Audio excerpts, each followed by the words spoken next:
Did you mention the thing that you wanted to bring up about your mental health?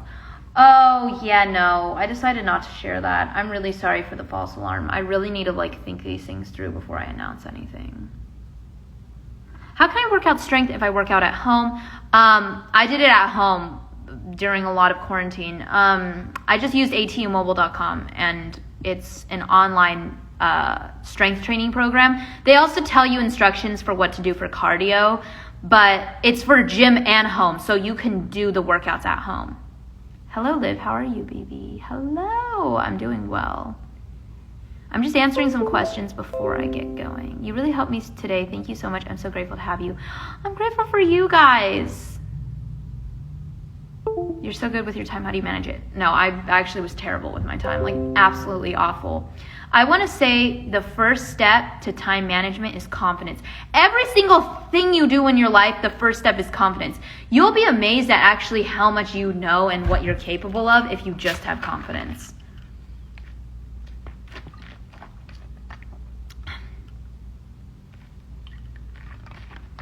How do I overcome my confidence issue? Honey, that's a big question.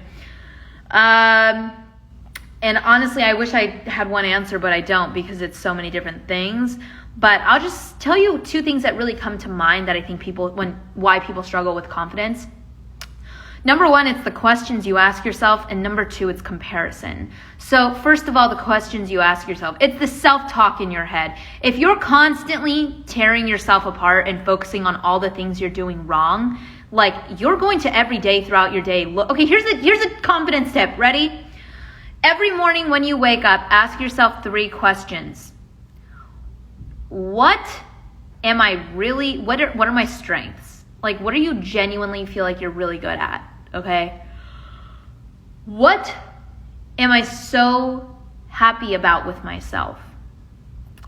And what am I grateful for about myself? You have to focus on your strengths, okay? Because when you're thinking about all the things, you gotta like here's what you gotta do. Here's a little tip, okay? So a while ago, growing up, like I was told by my parents that I was more, and honestly not just my parents, my friends too, that I was more like oblivious, that I didn't notice details and things like that. So honestly, that made me insecure about that. I was always like, man, I am the kind of person that misses the details, and that's just who I am, right? I defined myself by what people said about me. Obviously, I mean, I acted that way for them to think that. But the thing is you're not stuck. Just because someone says you're this way doesn't mean you actually are. You can change any second of any day who you want to be and what you believe, okay? So my tip is, so this is what happened. Basically, this guy came in and I hadn't seen him in a while. And I noticed that he got a haircut. So I said, oh, you got a haircut, good haircut, or nice haircut, whatever. And he's like, wow, you're the first one to notice, and I haven't even seen you in a couple weeks. And I don't remember what else he said, but like basically he said I was the first one to notice, and he's seen so many people, and I hadn't even seen him in 2 weeks. And when that happened, okay, I literally in my head exaggerated the hell out of that moment, which sounds funny, but I did that on purpose. Basically, I was like, yeah, that's right. I'm the one that noticed that he got a haircut. I noticed that detail. Do you not see, Olivia? This is who you are. I like really cheered myself on just for noticing that he got a haircut. And I know it's so small, but for someone who really has an insecurity in this aspect, you really got to cheer yourself on when you even have one small win, because that's how you build confidence, okay? So I'm just saying, when you do something right, just cheer the hell out of it. Like, yes, I did that. Oh my gosh, that is me. What else can I do? See, that's the kind of vibe you have to go for. Also, though, don't be afraid to be wrong. Confidence is not about being right all the time. It's about not being afraid to be wrong. Here's the reality, people, because I also was and I still I'm working on it, but decision making. I suck at making decisions. I'm getting better now, but I used to always run every single decision by my parents. And I realized it's because I didn't have confidence in my own beliefs. So then I asked myself, then why do I not have confidence in my own decisions?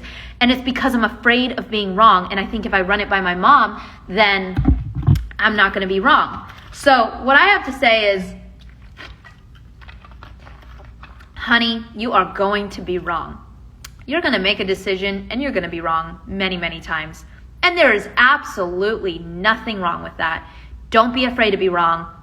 Wrong is normal. Okay, just normalize it. Normalize the fact that sometimes you're going to make a decision and it's going to be wrong, but you learn from it. That is what it means to go through life, to make mistakes and learn. Okay? So, that's that tip. But the second thing I have to say about confidence is this. Comparison. Comparison. That is what really kills a lot of people's confidence. And it definitely hurt me. But I learned to redefine comparison and think totally different about it.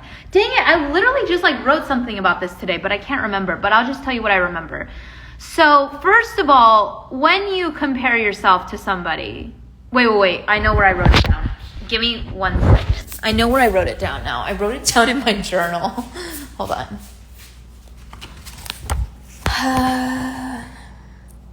Okay, gotcha. Okay, so basically you gotta here's 2 tips for comparison. Number 1, okay. Let's say you think somebody else let's just say you see someone else succeeding and you're not. And then you compare and you're like, I suck. Like, they did it, but I just can't. First off, you're perceiving this comparison wrong. And naturally, as human beings, we compare, okay? It's always going to be a part of your life. Comparison is actually a necessary component to being human beings. Like, once you really understand that... Oh my gosh, love you, Kalechi girl. Have fun. Wait, what? Oh, sorry. Everyone was saying the mic wasn't working. A good night, Kalechi. Wait, is the mic still not working? Because I want to finish this last thought. Oh my gosh, I gotta go to bed. Hang on. Is that better? Okay, that should be better. I'm just gonna talk now. Okay, the second thing with comparison is this. So, yes, first of all, okay, so yeah, you see someone succeeding and you're like, they're so much better than me, I suck. Okay, you just use comparison. Okay, well, no, first of all, what I have to say about comparison is this. Comparison is a natural part of this world. It's what actually makes us human. Without comparison, you would have actually no motivation to get better or get worse. Comparison is what helps you see where you kind of are. It's actually, if you really think about it, I'm kind of grateful for comparison, because if you didn't have comparison, life wouldn't be as exciting. Why? Because there is no scale to kind of measure your